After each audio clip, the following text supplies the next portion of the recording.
Na mambo vipi, karibu tena kwenye Cliff Talent TV. Mimi naitwa Moti Cliff na leo nataka nikuchanue about Ringtone Apoko, the president of gospel industry na Size 8. Tunafahamu Size 8 albamu yake ilitoka na akaizindua vizuri sana na inafanya fiti sana kwenye mitandao mingi sana ya muziki. Kama hujaicheck it out pia vizuri sana. So kulitokea furugu fulani between DJ Mo, mume wake Size 8 na Ringtone Apoko.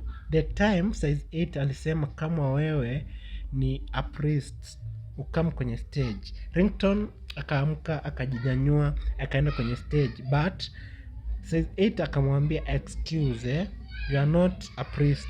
So Ringtone akarudi na akaenda kwenye kuongelesha wanahabari. So ndo kidogo DJ Mo akamkujia hapo na furugu vipi sijui aje. So some days back Size 8 alipata interview kwenye Radio Citizen, akaulizwa on the same